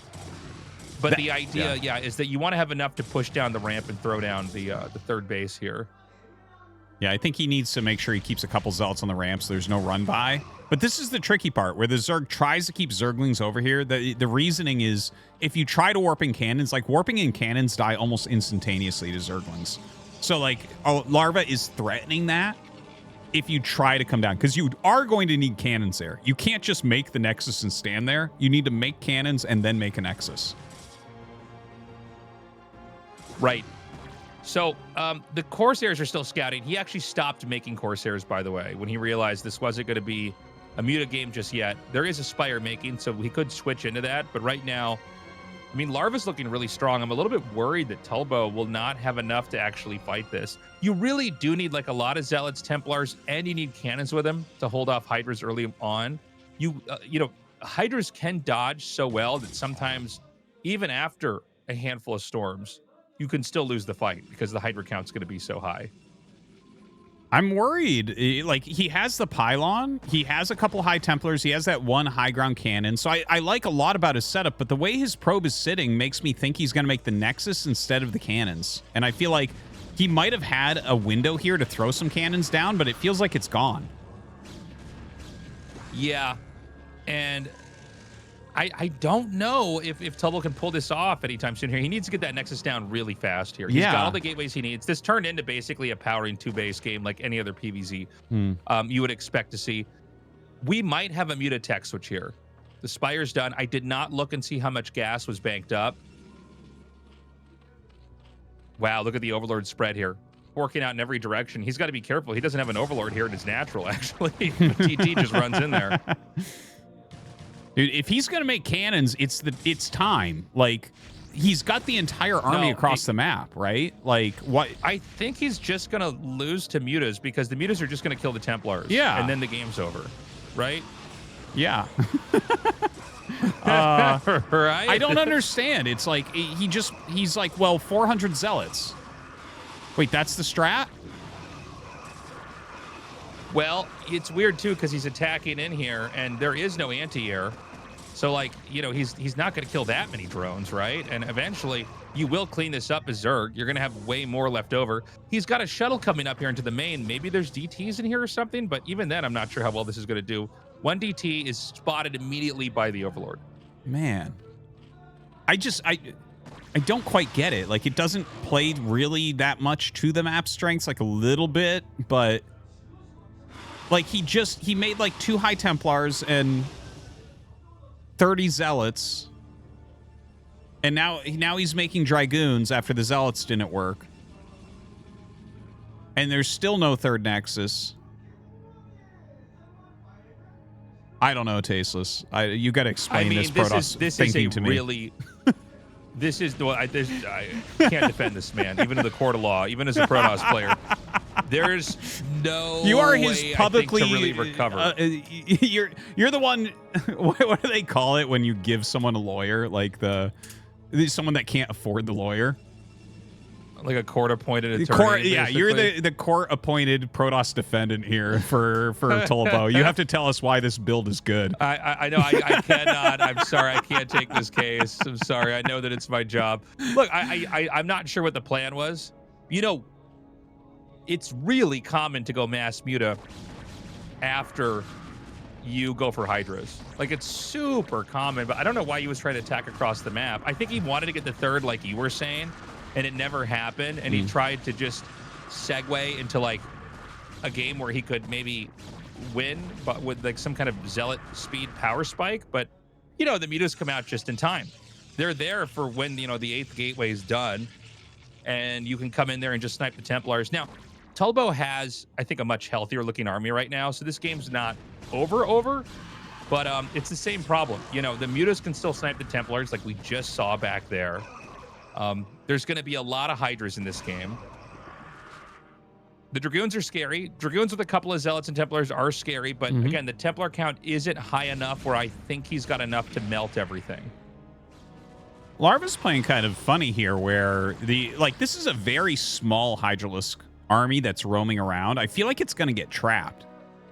Like, it's almost like he's threatening to counter and kill the 3rd Nexus, but it's so small that Tobo just runs up to it, and he's going to be able to clear it out pretty easily. Well, whenever you see these small armies countering, and Protoss do this too with Zealots, a lot of times the play is to try to trap them and kill them, which is what he just did. Yeah. So, I mean, I think he's okay. The Hive Tech's coming up here, which means that Protoss probably needs to try to win with a push before this game goes on for too much longer, and that push is coming out now for Tulbo. Well, he certainly has so has many lurkers, man. Yeah, he has a lot of Dragoons, though. It looks like 1-1 against +2. And I think he has enough Dragoons to maybe do this if he gets a couple good storms in those Hydras. Tastosis, the placement is terrible. He made some kind of weird star constellation with the lurkers. Yeah. Like, I don't even know like what we're even doing here. I mean, you need to have like a really healthy arc. Everything has to be spread out. I think maybe Larva can still survive, but like, dude, you need to have more than this. Tulbo storms his own observer, which is painful to see. But, you know, I think if Tulbo regroups, there's a world where maybe he can try to push here and do some damage. Again, Larva's lurker placement was god-awful. I mean, it looked like he tried to make a hamburger shape with the lurkers. Like, it wasn't a defensive formation at all. Well, it's certainly not going well for him right now. He actually has a ridiculous drone saturation, which is something pretty common from Larva. Like, this guy makes more drones than most on lower bases. Really has droned up heavily. Tobo, with a pretty strong army, he's done a good job so far. He finds this new base with no drones at it, and he should be able to get an easy kill on that, which is, like, and then it's going to be 3 base versus 3 base. Like, that should be Tulbo favored. Now, Larva is, like, the king of playing from crappy positions with Hive Tech. So maybe he can do something. Like, maybe he can grind out with Defilers or something against this heavy goon, but it seems very difficult from here. Which it confuses me even more, because the Zealots seemed so ineffective and so crappy. So how did we get here? Well, he didn't get the lurkers in a position that made sense. He put the lurkers at his natural. I mean, you need to have the lurkers usually containing and trying to fight somewhere that's not your natural. He can't get a 4th base, man. Like, 3 base versus 3 base is so bad. It's so bad for Zerg. Like, you can't really play from this ever. We can look at tech and upgrades and everything, but like, and look, the position's pretty narrow, so you can't really even get an easy way to defend this. In fact, I think Protoss could even try to snipe the hatchery. You don't even have to push in the whole way here. I love what he's doing, just poking in. He farms a few storms, kills a couple lurkers. Like, maybe he can get this hatchery. That would be really painful for Larva. Yeah, I mean, I think the hatchery is a great play here, and it looks like that's going to happen. Tulbo's played a very bad game, but I think Larva has too. This has been one of the roughest games, I think, to see here. And again, even if Larva can't be killed just yet, and you can kind of see on Larva's face, he knows the writing's sort of on the wall. Like, this position he's in is really bad. The issue is that Tulbo can actually keep growing, and now it's no longer about the Zerg turtling here. It's about how on earth does the Zerg get out, because Tulbo's going to start to take more and more on the map. You know, 3 or 4 Templars, you can storm so much over there. I think Zerg has to go into drop, and drop is fine, but usually not when you're trying to get out of your base. Yeah. Drop is good when you're able to hit their base, but drop's really, you know, Overlords are fast. They're not that fast. They don't unload that quickly. It's a little bit trickier than like speed shuttles or a few dropships, which are a bit more mobile. So, dude, I think Tulbo's got this. It certainly looks that way. If Larva comes back here, it is some truly masterful play at that point. Tulbo's taking his own 4th base. Here come the drops. I think a win here from Larva has to do with, like, a ridiculous amount of Defiler usage. You know, just, like, huge amounts of plagues and everything. I don't know if that's going to end up being doable. He sees these Overlords exiting, which is... It's like, oh, man. It's so painful. It is. Larva's having a tough game here. Oh, he loses one before it unloads. Yeah, and this is the problem is that, you know, speed overlords, they feel fast until you're actually being chased by, like, Dragoons, as an example. Yeah. And now where are you going to use this army? This army's marooned in the top left corner. Can't really do a whole lot. Templar gets sniped there. Nicely done by Larva. But yeah, I mean, like, is the natural not going to be ready for this? And it's 4 base to 3. And right now, Tobo doesn't have to do anything. In fact, this entire game is an emergency that Larva has to figure out. I don't know that he's ever going to get the answer to that. We see the Reaver techs ready to go. Oh, I love it. That's a great idea. Which is basically like the final part of the tech here in PvZ, where you're going to be getting, you know, obviously some Reavers, but also shuttle speed, maybe Scarab damage, Scarab capacity, stuff like that. He's going to drop here, but there's 3 Templars. This is not going to go well. God. This is not going to end well for Larva. Oh, yeah, my God. the probes are evacuated. That's going to be it, dude. Wow. Larva loses. He does not look happy about that. Frustrating loss. Tobo is relieved, to say the least, there. That was a weird game, Tasteless. He messed up early. Yeah.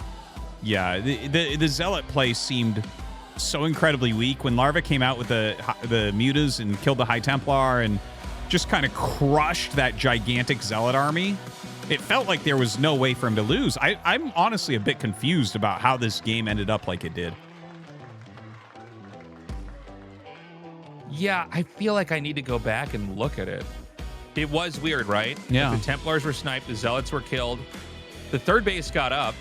I think Larva, if we had to pinpoint it, he didn't really take a decisive action with the Lurkers and trying to set up a contain. And in fact, he never even set up a good defensive formation. So, you know, the Lurkers were horribly aligned. I mean, you could see Tulbo going back there. I think he's reviewing the replay now. Yeah, probably. Look, he did it, man. But now he's got to do it again against a much stronger opponent. It's going to be against Hero. No, against Shine. Oh, wait. No. Against Shine, excuse me. Yeah. Okay. Yeah. You. Tobo against Shine, our next I'm like, match. he's fighting Flash. It's going to be the hardest opponent in the whole tournament. Guys, we'll be right back.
1998년부터 시작된 브루도의 역사는 아직 끝나지 않았습니다. 새로운 역사의 시작 ASL 스타크래프트 리마스터 최초의 대회 여러분들이 원하는 꿈의 축제 뜨거운 박수 여러분의 엔딩으로 시선 돌려놓고 뚫어요 역사적인 기록을 어려움은 나한테 아무것도 아니다. 다음의 주인공이 어려운 이 천체 이게 바닥부터 시작해서 11년 만에 헤라의 새로운 완판 최고의 선수 찌는 연초우승 정우왕조의 트로피를 이어받는 새로운 우승자의 이름은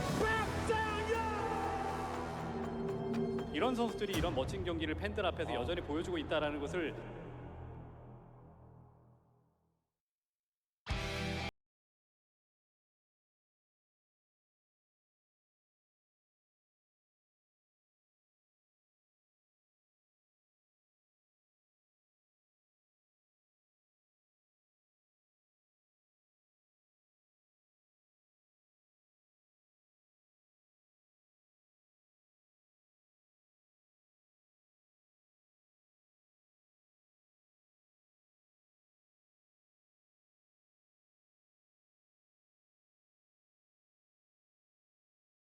stakes generally in Brood War. We do see games that skirt the lines of like near perfect play, but you're never going to quite hit it. So games become quite convoluted and it's really hard to sometimes dissect them. And I do feel like that was one of those games where there's a lot of question marks and either of them could have done a lot of things differently and the game could have changed. If you look at two good chess players, you know, a lot of the positions on the board are interesting and make a lot of sense. But if you watch two players that have made a bunch of bad moves and then try to look at the board, it's a lot more confusing. And a lot of it is sometimes harder to analyze. So Tulbo and Shine are going to go at it here. One player is going to advance into the round of 16. The other's out. Remember, hardly any Protosses this season. So for the Protoss race right now, a lot is on the line.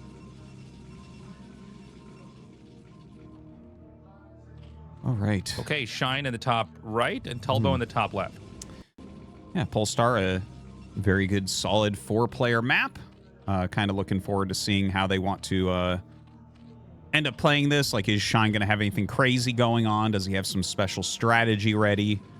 Honestly, I wouldn't even be surprised if Shine just tries to pull off something like a 3-hatch Hydra and just end it. We saw Tobo had a tough time with just kind of Hydras pushing in his first game tonight. Although I guess he did a lot better with the large army of his second game. It's got to be a weird emotional day here for Tulbo because he's had a lot of very poor games. But he's still here, right? I mean, a lot of times players that are having some of the worst games of their careers, they're out first, right? But he's here until the very, very end of the show. Yeah. Well, you know, at the end of the day, everyone has those tough days, and I think Larva definitely didn't play his absolute best. Like, it felt like he was in control there, and then his lurkers were kind of funnily set up, and you know, he didn't quite manage it right. So, you know, the thing is, you gotta stay in the game. You gotta keep trying. You never know what's gonna go wrong. You know, that's part of the beauty of the game, is that there's so many more mistakes that occur in like a high level Brood War game than, for instance, a lot of other esports, including StarCraft 2. Like in StarCraft 2, really high level, like GSL level or RSL level, you're going to have games where there's fewer mistakes than what you're seeing here in ASL, I would say, right? Like, and that execution is going to be really, really clean. But yeah, here it's like even Larva, you know, former champion, he's having a tough day. You know, it's what I actually like about StarCraft Brood War, and I feel like a lot of people just don't seem to get this, is that it's the messiness. Yeah. I don't know why, especially when I talk to some game devs, they seem to think that the player was supposed to do everything exactly the way it was supposed to happen in their head. And like, I kind of get that, but that's kind of this is what makes it a game, right? Is that it's so chaotic. There's so many things to try to do. It creates these unique situations and unique problems. And even at pro play, that makes it fascinating. Yeah. Ooh, another nice little block with the probe. Tobo's actually been quite good at that so far tonight. Did a good job against Hero as well. But here with Shine, doesn't quite slide in time for that. for that block. But meanwhile, back at home, getting his gateway before a cannon, which is kind of nice. So solid opener, I would say, overall from Tulbo. Yeah. Been Forge Expand again here. And we really don't know what kind of game this is going to be just yet. Could be Hydras. I mean, Shine can basically play any kind of game he wants to play. I would not be shocked, like you were saying, Tastosis, if it's Hydras, just because I think Tulbo has looked weak overall. Even though he had a strong ending there versus Larva, I think a lot of that came down to how Larva took the advantage and what he ran with on that.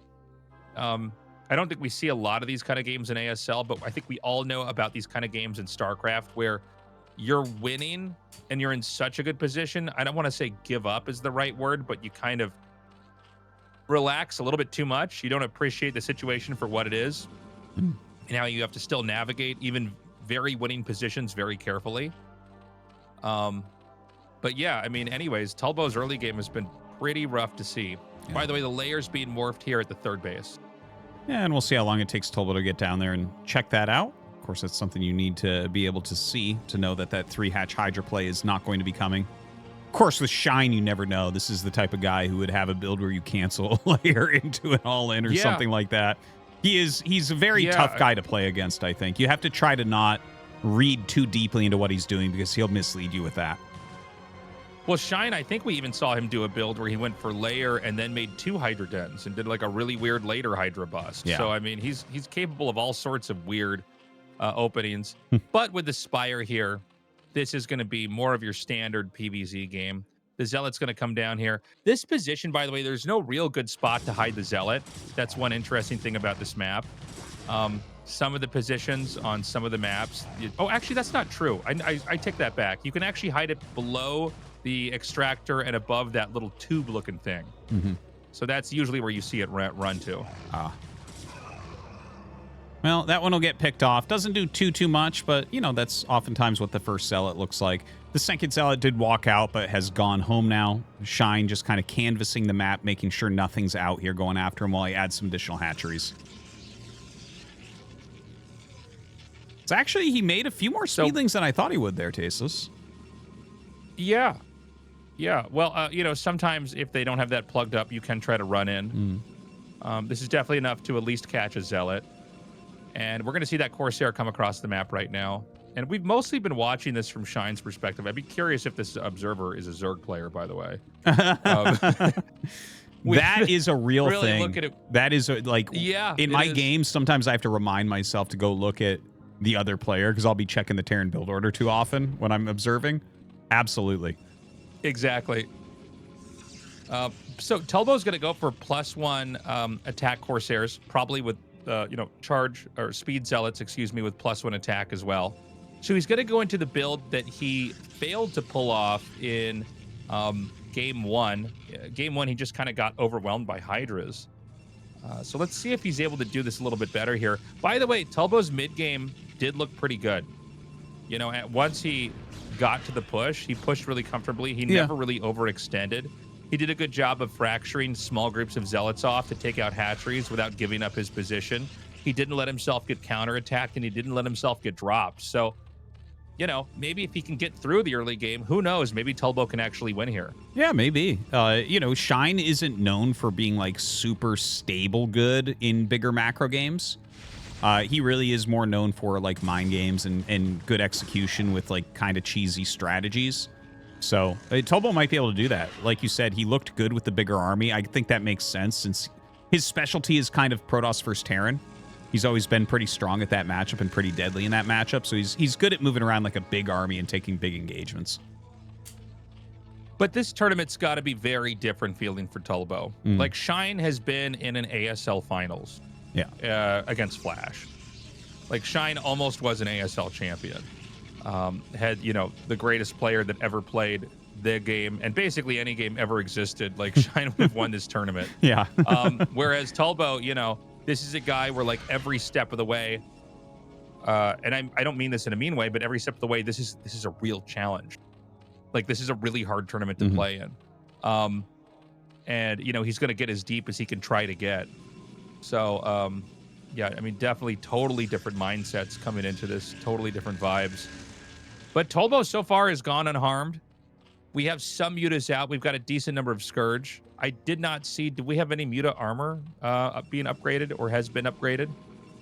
I don't believe he has any armor as of yet. They did click on it a little bit ago and it didn't. Yeah, it still doesn't. Okay, yeah, right no now. armor. Yeah. Might be waiting for that. He's actually droning more than I thought he would. Like every time they check the rounds that are going on at the 3 hatcheries at the 3rd, it's just drones popping out. So I'm like waiting for like a big flock of mutas and additional Scourge. Obviously, he still has quite a few. It feels like he's going for Ogres or Gamer, your favorite strat. Yeah, I mean, let's see. We need a lot more mutas. Usually when you Ogres or Gamer them, you want to hit earlier than this. Right? I mean, there's a point in time where like they have Templars, they've got everything else they need, and you're in a game where it is like, well, dude, he's got more mutas, so maybe he is going to go for it. He has drones that are stuck. His SimCity has trapped multiple drones, and he's got more that are going to hatch there. That is the most painful thing in the whole world. He's killing his own. He's getting so many Hydros den. drones. That's that's insane. This is one of the strongest drone saturations that you'll ever see. I noticed Larva made a lot of drones before too. Yeah. For people that don't recognize this, the economy balancing of Zerg is actually really, really different from Protoss and Terran. You don't need as many drones. It's a balance between the production of drones and fighting units. And just generally, like, Zerg units are cheaper, and you just won't have as many workers for most of the game. And if you ever do get up to, like, 50, 60 workers, that's insane for Zerg. But, like, Shine's already there. It's just he's on 3 bases, so it's kind of like a Terran or a Protoss saturation that he has going on, which is it's uncommon. It's not that you never see it, but it's kind of rare. It's something you would usually see with players in the early days when they would be playing with their off race. You would just see so many drones over there. And the thing is, you can get a crazy amount of drones and then get a crazy amount of hatches, and you're like so powerful. But you know, the problem is like, well, hold on a second. He's going to hit right here. Okay, so he's going to come in now. Oh my God, the storm is perfect. That was an awesome storm. Oh my God, he killed so many Scourge. 5 Scourge fell just to the storm alone. And then the Dragoons killed some as well as the Corsairs. Now, another storm hits those mutas and does damage them, so Shine has to pull back for now. Shine is getting a 4th base. It just finished up. Don't forget, he has so many drones, he can instantly saturate this base. No problem. But Tobo has 9 gates right now. So his army is going to be pretty damn scary. You know, maybe Tobo's gotten to where he needs to be. A lot of times with the Ogres or Gamer stuff, you want to actually hit them like way, way earlier. Like, the Protoss is on his feet now. You've got Corsairs, Dragoons, and Templars. Like, you're not that scared of mutas at this point in time. Yeah. Especially when you get the 2nd armor upgrade, you're like totally fine. Mm-hmm. Well, Shine needs to actually send some of his million drones over to that base. The supplies are actually pretty close, but again, there's more drones than normal here. And a good chunk of the supply are in those mutas, and I'm not sure how useful they're going to be. I think he's still going to find some good use, but we'll see. A huge, huge Hydra army here for Shine, though. I think we need more Templars here, for sure. Yeah. This is not going to cut it, because the mutas are going to kill some Templars, right? And, I mean, I think you'd want, like, probably 7 or more. Okay, nice. He takes out the mutas, but it's still a lot of Hydralisks here. Quite a few Lurkers as well. One thing I'm shocked about is how long it's taking Shine to actually drone up that 4th base. Like, this is like when I hide a command center and I forget it's there and I look over, I'm like, I have 1 SCV mining for like 10 minutes. Like, I don't understand. It's been up for a long time. He's got 1 drone there. All of his patches are super saturated. Look at that. Like, he's missing out on a huge chunk of economy. Yeah, I mean, that's insane. It's honestly, it's pretty disappointing to see he hasn't sent anything over there yet. Like, he needs to have something backing that. The Hydras are going to push in. And, I mean, look, there's not enough Templars still. It really is scaring me seeing how low the Templar count is. Yeah. But as long as he gets a few good storms off, that is like, about as good as you could ask for. Just superb. I mean, the Zerg storm. is going to really start to thin out. Yeah, if he can throw another one down over here, that would be huge for him. Corsairs chasing away the Overlords over there as well. Dude, is Tobo going to do it? Is Tobo going to come out of this crazy group? He is taking a pretty good fight here, and he's on the 3 base, and Shine is still basically 3 bases. He only has 1 drone at that 4th. You know, I think he's basically doing it. I think Shine played very poorly. I think Shine overmade drones. And, I mean, I don't know what to say. He has so many drones at that base. If he had just taken, like, you know, 4 or 6 drones from each base and sent it over there, it would be drinking up so many more minerals. But at the same time, Tobo is kind of having a pretty rough game here, too. He seems to never have more than 2 Templars with his army. Yeah, that is definitely true. He's been very Templar light and very Dragoon heavy. The thing is, he has a 3rd gas. So, okay, he is starting to get a few more Templars in here. I feel like there's no reason for him not to have a decent amount of Templars in the army with 3 gases going. Surely he's getting the armor upgrade, right? Isn't it time for that to be done? The second armor upgrade? I would say so. Okay, so this expansion's going to get denied. Tulbo's going to run back here. The Overlords have been doing a lot of... I'm sorry, the Corsairs have been doing a lot of work on the Overlords here.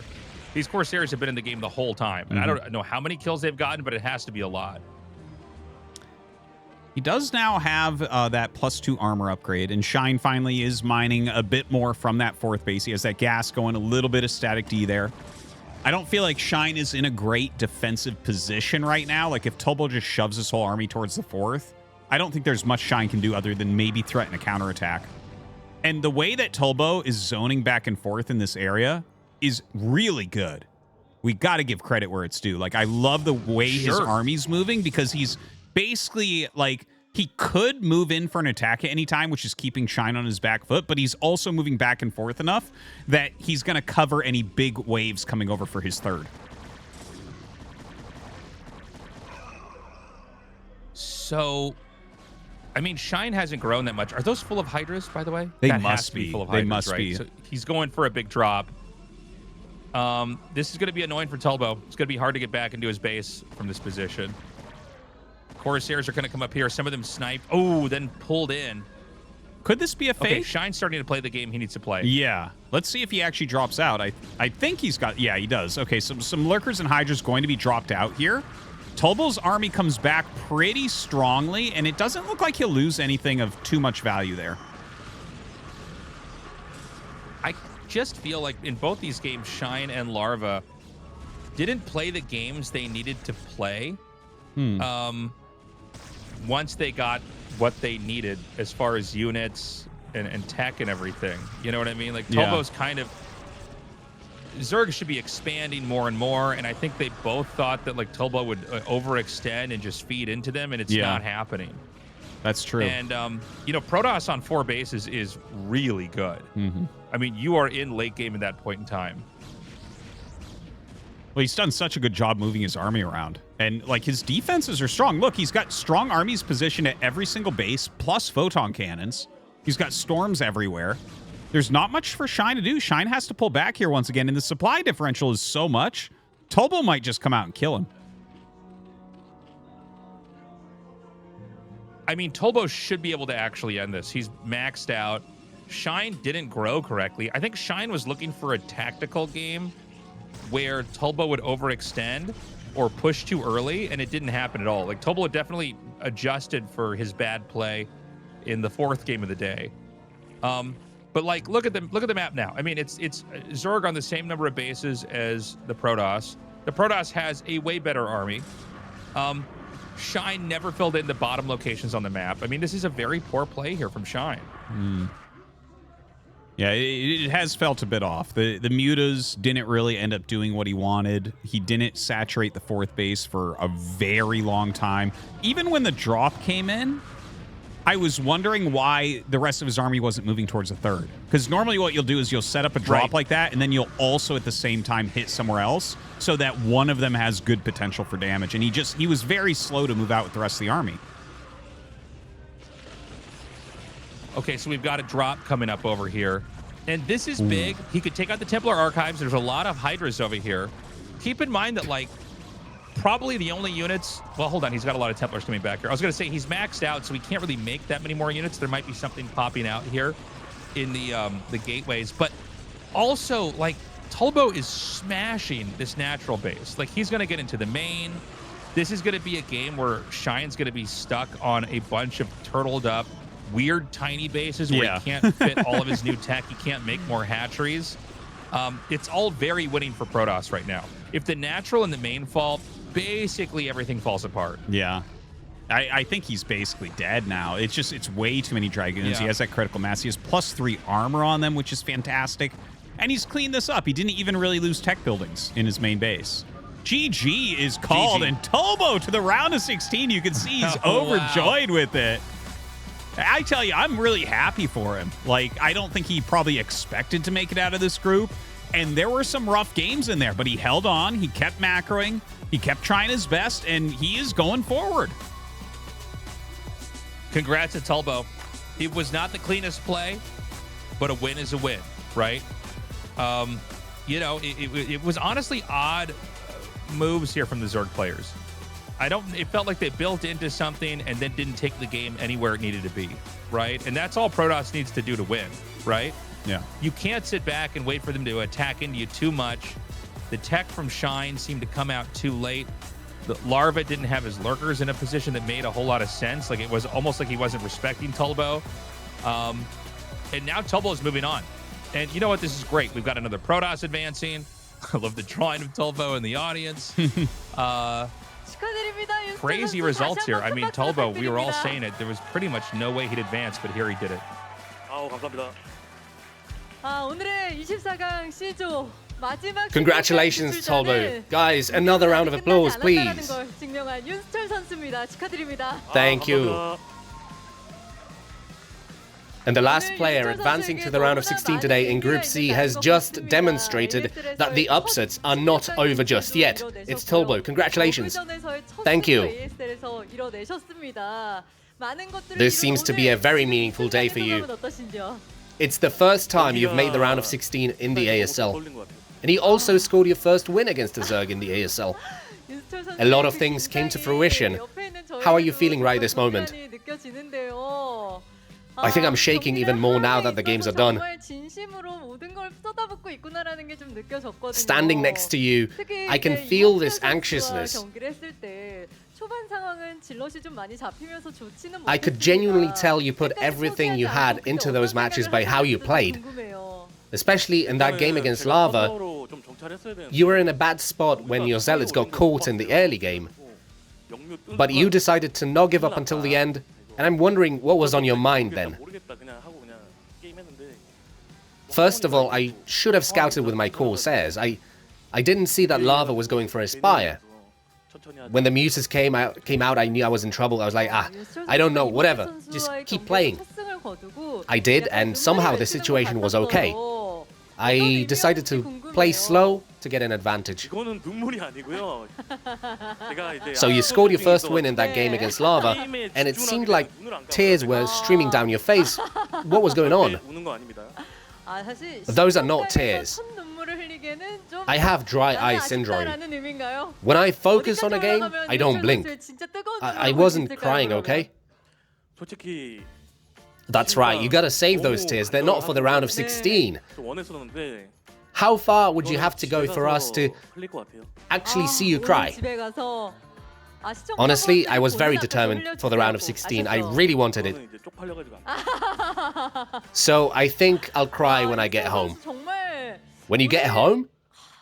Why not for the viewers to see? I would be too embarrassed. Tulbo, you know, today, I gotta say, this is where it all begins, I think. Just as you said before the matches, you're done being timid and passive. It's time to be aggressive and confident. It seems you showed that attitude in the decider match, even though your opponent knew and watched out from you to Scourge. But really, with great macro, it was that aggressive style you were talking about that sealed the deal. As you played the game, did you feel that this style fits you well? As I played today, to be honest, I was extremely scared in that last match. I didn't know what to expect out of Shine. 걸 좀 느꼈을 때 그제서야 좀 And so I was super nervous. 맞나요? I tried to deal with it, and I just kept scouting, and that was it. And when you felt you had the supply for it, that's when you decided to seal the deal and take the victory. I was not sure even then. Really? When did you know? Oh, I knew I was ahead. It's just a reversal was possible at any time. So I just stayed focused until the end. To be honest, with Protoss being the least represented race this season, seeing you move on to the round of 16 must feel special to many Protoss fans. Does that fill you with a sense of duty, a sense of responsibility? Well, this season, Mini is out, Stoke is out. I'll try and fill their shoes in the round of 16. I understand. Your colleagues and fans alike cheered you on as if it was them moving on to the round of 16. Please thank them as well. Thank you so much for cheering for me.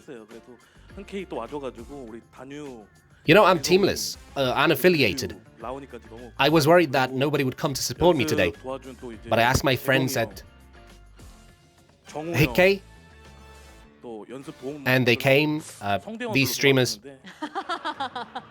Thank you so much. And for helping me practice, Jaedong, Effort, and, well, Action didn't help me. He plays weird. He would be of no help. That's all from me. Thanks. Got it. Once more, honest congratulations on making your first ever round of 16. We'll see you at the group selection ceremony. Thank you. Another upset by a tier 4 player, as we've just heard from Tobo, our second place finisher of Group C. He's certainly pleased with himself there. And he should be. He's in the round of 16. Real, yeah. Yeah, well, I mean, good on him, man. And, you know, I got to say, Shine and Larva really underperforming here. But, hey, times change. StarCraft is a hard game to be good at, you know, all the time. Hero, unshockingly, moves on. And that's going to be it for today, guys. Hero and Tulbo are going to be your winners. They're going to be advancing to the round of 16.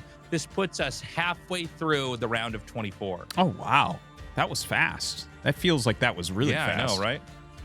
But you know what? So far, every Protoss player has advanced, so that's kind of nice to see. We have had the upset of Sulky and everything, though. So, yeah, it looks like Zergs are actually the ones suffering right at this moment. Oh, isn't that great? Finally. Somehow, yeah, finally, at last, man. Sorry, Zergs. There's not a third Zerg caster here to defend you. You only got a Protoss caster and a Terran caster, so that's where our bias kicks in here. Yeah, kind of odd games here today. I did, yeah, it was interesting. Mostly, the story of Tulbo, the ASL everyman. We've all had our rough games, but he managed to beat some incredible players. Let's see how far he can go in the round of 16.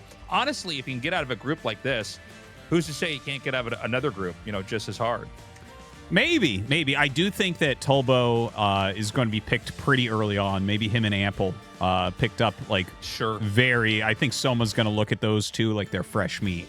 Okay, so that's licking his lips. It's going to be tough because they're going to be put into a custom-made group here, I think. Well, regardless, man, it's cool to see Tulbo getting out of this group. Next week, we're going to be back, and we're going to be banging out Group D with Light, Calm, Royal, and Mind, and Tastosis' Dream Come True. Group E with Rush, Organ Flash, and Speed, TVT, all through the night. We're talking about a 5-hour cast. And finally, Group F, Best, Leda, Queen, and Jaedong. That's going to be a really fun one to end this on. Yeah. Finally, a group that has all three races in it. Oh my gosh! Although it has all three, I'm like, dude, Leda is going to be eaten alive in that group. As much as I like Leda's fun style, like that group is 3 killers, and poor little Leda. Yes. So it's going to be a fun next week, guys. As a reminder, these are going to air on our SOOP channels first. We'll have the description in the we'll leave the link, in the YouTube description. So those are actually coming out before when we would normally air ASL. This is a deal that SOOP wanted to have us go through here. So If you want to watch ASL a little bit earlier, it's on our SOOP channels. If not, you just wait for it to show up in the YouTube algorithm like you normally do. That's right. And also, please go check out our Patreon at patreon.com/ASL English. Yes, thank you very much, everyone, for tuning in and for supporting us on that Patreon. Of course, once again, the links will be there as well to the VODs and everything, so that could be a very easy place for you to go. It doesn't really get flooded with posts or anything, so you can go there and click on the VOD links or anything like that as well. So that's all from me, Tastosis. Anything else from you? We love you guys. We'll see you next week. Bye-bye.